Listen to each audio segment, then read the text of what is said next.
I'm Lew White, and on your left is Dan Lachindro, and Dan Lachindro, excuse me, and he's going to read a little bit from this book called The Magisterium, and I'll put a picture of the book up so people can see it. It's introducing the Nicolaitans. How you doing today, Dan? I'm doing good. All Are you right. doing okay, Lou? Yeah. Oh, that's good. That's good. Good to hear from you, and I really look forward to our talk here. Yeah. Yeah, this is an interesting book, and I'm glad you brought this up because it was kind of goes right in with our discussion that we had here before we started recording, just on several topics. So I'm sure they'll come up here eventually. But yeah, I'll start here on page 4, and we'll read through this and see what we think. All right. Okay, the Tetragrammaton, written in bedrock, a life-size print of a lost lunar stone, is used as a backdrop in many videos on Lew White's YouTube channel. It is known as the Decalogue Stone, and it is located at Hidden Mountain near Los Lunas, New Mexico, in the USA.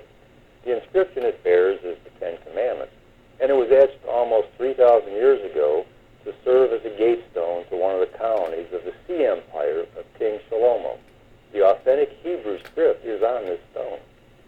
In the writing of truth, the name of the stone the builders rejected, that is Yahusha, he calls the key of knowledge, which had been rejected by the teachers and withheld from the people. They did not know the name of their creator. In the 5th month of 2008, a new dogma was announced. The Pope of Rome made the utterance of the name prohibited in public prayer, songs, and worship. Many have submitted to the authority of the teachings of the Nicolaitans. Here in the last days, Yahusha is raising up his Natsarim to announce the truth. We are Yahusha's ambassadors, and we are reappearing in the last days to announce his reign is drawing near. Magisterium is a Latin word for teaching authority, and it points to the most powerful human organization controlling doctrines. The Greek word is didascalia. It is given authority by the dragon. The dragon pursues the offspring of the wife of Yahuwah, those guarding the command of Elohim and holding to the testimony of Yahusha. That's Revelation 12:17. Masquerading as messengers of light, the dragon's servants teach lawlessness and traditions inherited from paganism. The magisterium admits the head of this organization is a viper, standing in the place of another. The 4th beast is Rome. It's the final echelon of the ancient world order. Rome's giant Shivalingam, or Yoni, is on display for all to see, but the Nicolaitans have blinded the eyes of the people. What was whispered in secret is now being revealed. Esoteric symbols and practices are being exposed. The obelisk shown in this photo was brought to Rome from Egypt by Caligula in 37 CE. That's on page 5 of this book. A new reign is coming. It will be here on earth, and the reign of Babel will fall to the reign of Yahusha. And we can see Revelation 11:15 for that. Yahusha revealed things in the 17th chapter of Yehukanan, also known as John. His 2 followers were, and still are, very different from the followers of the dragon. Consider what Yahusha said at verse 6. I have revealed your name to the men whom you gave me out of the world. They were yours, and you gave them to me, and they have guarded your word. This statement alludes to the fact that most people will not know the name, and their teachers have intentionally hidden it. Just read the preface of one of your favorite translations and see where it says how they take it out. It is the key of knowledge. His treasured possession meditates on his name, and they speak to one another. Read Malachi 3:16-18. So now we're introducing the Nicolaitans. A full range of peer abuse, mobbing, and intimidation suggests to us a similar word, bullying. The conquerors of the people. Nico plus laity is the literal meaning of the word Nicolaitans. All Nicolaitans are religious bullies. They project an air of entitlement. They amass in groups with descriptive labels, often using the names of their founders, and they impose their authority over any willing to let them. Now, there's a key word there, let. They have to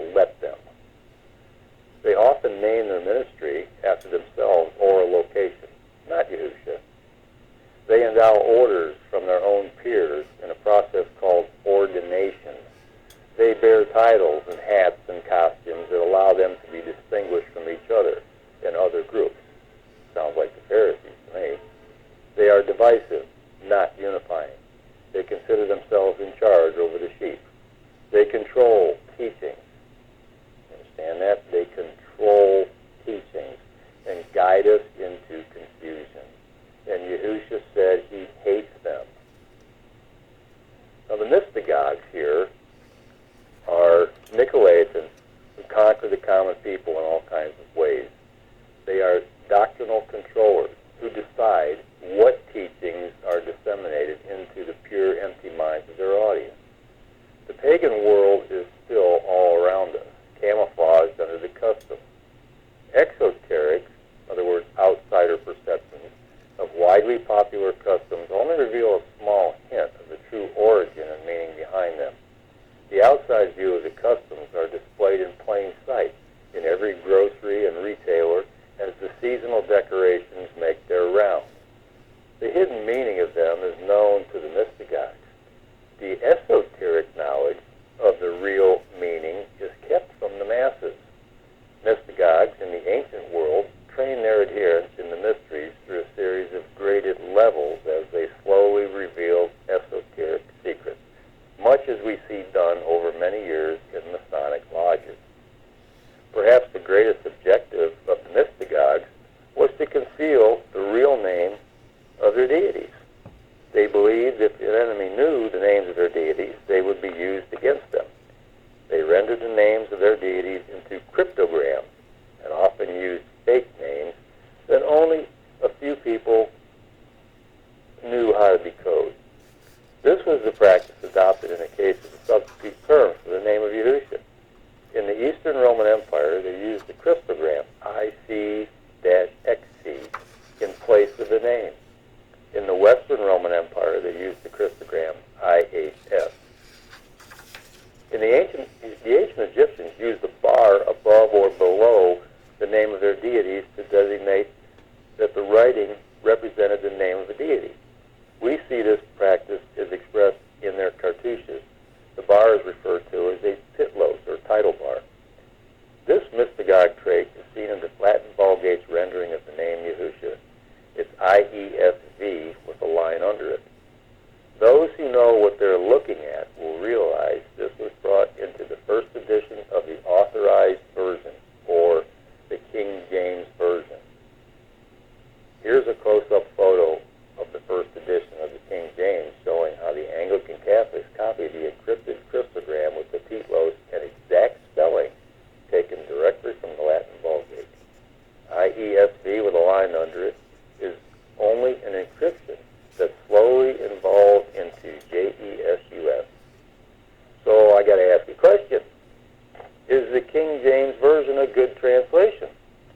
Well, King James omits the name and inserts the device Lord in all capital letters from the Latin Vulgate's word Dominus, from which it was translated into English.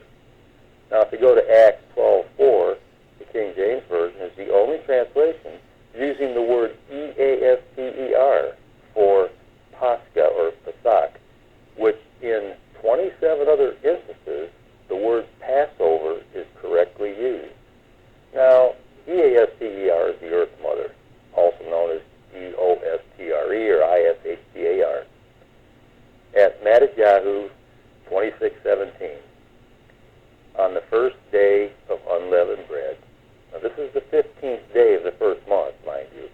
The King James Version states the students of Yahusha were speaking to him about where to prepare for the Passover, which is on the 14th day, okay, when Yahusha was placed on a stake. Now, think about that for a minute. Yahusha was in the tomb on the first day of unleavened bread. This mistake was inherited by the NIV, the NASB, and most other English translations. Now, the BYNV has these errors corrected. How could men holding doctorates in theology possibly err so blatantly unless their credentials would be marred? Do such men not fear Yahuwah? So, test your translations. One of the many ways to test any translation is at Matthew 26:17. If a translation states on the first day of Matzah in the opening words, that source has inherited errors in it. It reads incorrectly in the Peshitta, the Sefer, the AENT, NIV, NASB, and the 1599 Geneva, and the 1611 King James Version, and many other highly respected translations. So how does your preferred text read at Matthew 26:17? If the first Natsarim were talking to Yahusha about where to prepare for the Passover or Pesach on the first day of Matzah, they would be needing more education about talking to the dead and also a time machine. So Pesach is on the 14th, and the first day of Matzah is the 15th of the first month. Yahusha's body was buried, or hurried, in the borrowed tomb and buried before the first day of Matzah. The Christian translations all follow the same errors of the Latin Vulgate. They do not yet know about the redemption plan, nor follow the festivals of Yahuwah. So look inside the BYNV, and you can do that here at this website. It's in this book here, and I'm sure that Luke can show it up on the screen for you all to look at. Okay. So a BYNV helps both beginners and scholars understand what Yahusha wants to say in the jabbering lip, in other words, the English language, and foreign language. He told us he would speak to his people, and that time is now. So confute the error of the Mitzvah. Read their preface to them. Examples below here are B-E-L or B-A-A-L. It means Lord. Other forms meaning Lord are Adoni, Kurios, Dominus. All these are substitutes for the true name, Yahuwah. Most prefaces will explain they replaced it with their device due to tradition. The priests of BEL were shown their error at Mount Carmel by Eliyahu, and the crowds finally shouted, Yahuwah, he is Elohim. You can find that at 1 Kings 18. Like our fathers before us, we have forgotten Yahuwah's name for BEL, and that's Yirmiyahu or Jeremiah 23:27. I think that says quite a bit right there. That's definitely worth checking out, looking into. I agree. What do you think, Lou? I certainly agree. The information that you just read is shocking, to say the least. And if people are going to listen to a teacher using a King James version or NIV, and they don't know that they're listening to error, it's important to let them know. They're sitting in a steeple trying to find the truth, and steeples themselves are illegal. Yahuwah forbids them and says he hates them. At Uikra or Leviticus chapter 26, verse 1. You're not supposed to build them anywhere, and yet they're on most street corners that are in urban areas. Isn't it true that there were, I don't know, you were mentioning a while back that there were a couple of teachers or preachers that you had talked to that were finding that out about their steeples, and they were having them taken down off their building. So I know specifically a Baptist denomination teacher who happened to be independent. He took his steeple down, and he lost most of his congregation. There were a few that hung on. I don't know what percentage it was, but it was, I think, less than half. So it is a financial loss when you give up traditions. Oh yeah, I can definitely see that. Right. But you have to look at what's the eternal loss if you don't, and that's got to be the divisive thing right there. Mm-hmm. Oh yeah, eternity is way more important. You were quoting earlier Revelation 22. Around 13 to 15, somewhere in there, where it says, blessed are those doing his commandments, that they might have the right to the tree of life and to enter into the gates of the city, which is the New Jerusalem, that they, exactly. And they don't want to hear it. And when you ask someone of a denomination that may be considered to be, let's not say anything against any of them, but they're just confused by their teachers. And a lot of them sprang, these new denominations sprang in the late 1800s when Spiritism was becoming popular, and the dispensationalism was being trained, from John Darby in the 1830s. Dispensationalism, what happened there? It's also known as supersessionism, and they use these words in order to sound like they're educated, and yet Scripture doesn't talk about these things. Well, that's right. Yep, absolutely. You go to the Scriptures. There was something else here that I might want to bring up too. Is because a lot of people they're figuring out too that all this stuff comes from the Catholicism. Well, what about the Protestants? Okay, they broke off from Catholicism. Okay, well, there's a little bit in here about that too. It says, what about the Protestants? All of these are fractured offspring of the Roman Catholic magisterium, beginning with the Eastern Orthodox schism over political and theological differences. And that happened in 1053 to 1054. The divisions are so numerous, what was confusing before has exponentially exploded and galloped around the world. When we study and obey the Ten Commandments, we grow away from men and very close to the heart of Yahuwah. This causes the world to hate us. They hate us because they hated Yahusha first. Natsarim are the branches of Yahusha, and he is our teacher. He interprets his word to us. We trust no human teaching authorities because they lead us away from obeying Yahusha. Belief without obedience is dead belief. Because when someone says, I know him, but does not obey his commandments, that's 1 Yucatan or 1 John 2:4, he calls that person a liar, and the truth is not in him. Those are harsh words, but, that's very true. Yeah, we're the salt. Yeah. The salt has to, if you lose your saltiness, then you don't seem distinct from anybody else. If you live like they do, you're not salt. No. Yeah. No. What sets you apart? I mean, we're not trying to be elitist or anything like that. It's that we're trying to be what the original followers of Yahusha were. Restoring people to favor. Yeah. That's right. That's it. Yeah, we are the last Natsarim. That's right. Because we were prophesied at Yirmiyahu or Jeremiah 31 verse 6, and he called us what we are. He said, I'm the vine, and you are the Natsarim. And he said it very clearly at Yehukanan or John 15 verse 5, I think. And then, if the word branches is confusing, what that means is we're the branches of his teachings, not a teaching authority like the magisterium, That's right. Yeah.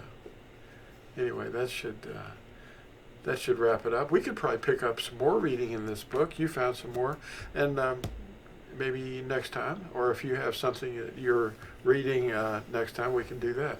But thanks. Sure. Do you want to wrap it up with any final thoughts?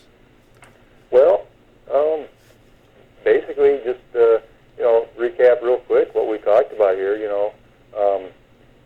This is very, very easy to understand.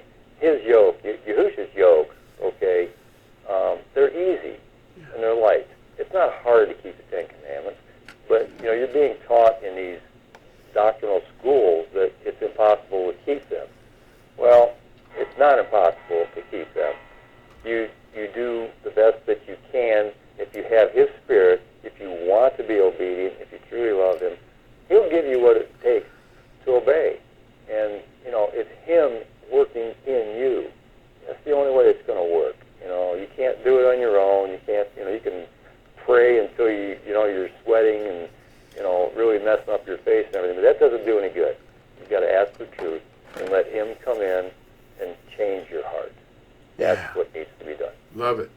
Well, thanks, Dan. That is a beautiful way of expressing what it takes to get his attention. He doesn't want to hear your prayers until you do obey him, because if you, like Proverbs 28 says that he who turns his ear away from hearing the Torah, even his prayer is an abomination.